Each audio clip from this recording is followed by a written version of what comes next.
Mac on 536. I'm 1023 request. I realized that my dog is still in the fire, and by then it's too late. The walls have collapsed, the roof has collapsed, and all I remember is just letting out just this horrible scream. All my identity was stripped away. I've lost all of my communication gear. I've lost everything, and I'm just sitting there thinking, what do I do next? Growing up in Utah, I spent a lot of time in the wilderness. I always had a fascination with it. I decided to live remotely in Alaska years ago. I really had to get away from it all, get away from the rat race, the hustle and bustle, traffic, bureaucracy, all that stuff. I own 2 parcels. I found the first parcel in the year 2018, and it was difficult. It took 7 days to hike to it from the portion that I had to land after flying to a lake. I stayed there for a month at this new property. I met a guy that was an old Vietnam vet, and he hadn't seen people. He hadn't had neighbors for a really long time, so he was super talkative, super welcoming. He had an amazing setup. He had greenhouses, and he grew all his own food and tons of tobacco. So I really connected with him, but he was older. He was 78 at the time, and he died in the summer of 2019. The property went to his family, but I became kind of first in line to purchase it. I was able to purchase that in September. I moved there full time because he had been out there for 20 years. The fire started when I overloaded the wood stove late one night. A piece of burning cardboard flew up the chimney and landed on a portion of the roof that had plastic. And that ignited. A hole appears in the ceiling slightly above my bed itself. And the hole is dripping with fire and plastic drops of fire. I just go to grab some water, throw it on the ceiling, grab the fire extinguisher, and to my dismay, I pull the pin and try to push it, and nothing comes out. So I start to panic a little bit at that point. I go outside to grab some snow, and that's when I realize that the whole roof above my bed on the eastern side of my house is covered in flames, and it's growing fast. My first thought is save my dog and grab some survival gear.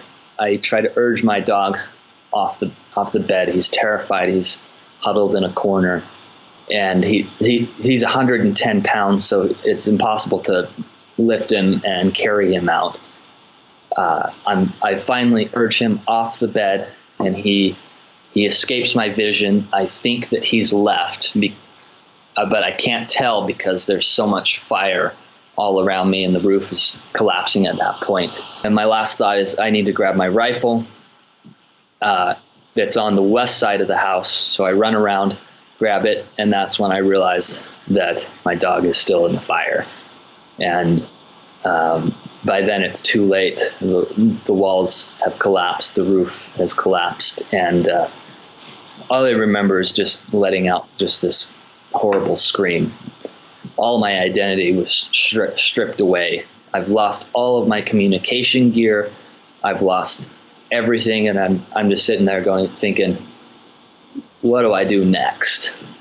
The fire started at 1 a.m. I work till about 10 a.m.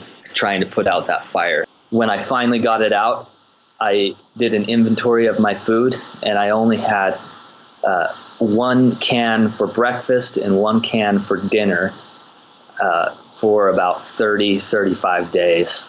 I now knew after the fire that there was at least 10 days before anyone would even start to get worried. I knew I needed shelter.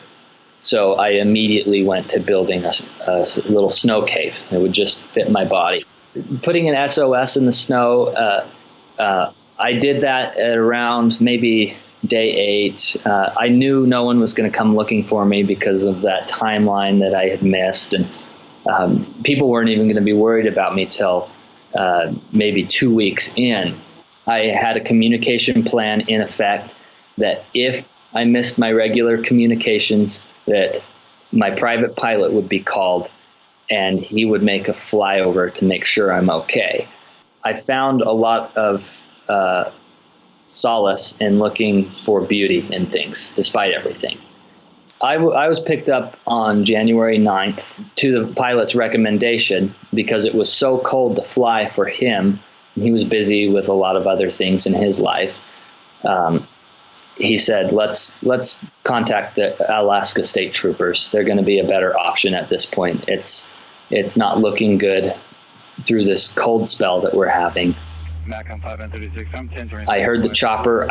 I grabbed my boots, rushed outside and started making the hand signal. I pointed them to my airstrip where they could land.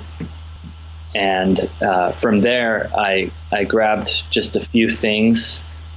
It was very, very mixed feelings when that chopper arrived. I was grateful that someone was finally there and that I would see a human face again. I was mostly sad to leave my dog behind without a proper burial and whatnot. And then it was hard. It was hard flying up in the chopper and seeing all of my property, and that's my home, and I was leaving it. People don't get the whole story and think that, oh, it's just another guy going off on a whim. No, I spent many years and many thousands of dollars making sure I was safe and something went wrong. I still have a hard time. There's lots of movies out there where fires start, and most people, I think, watch those movies and think nothing of it. It's still hard to see those. The imagery comes back. My ability to stay happy, find humor in things, and laugh and sing songs, it really kept me alive.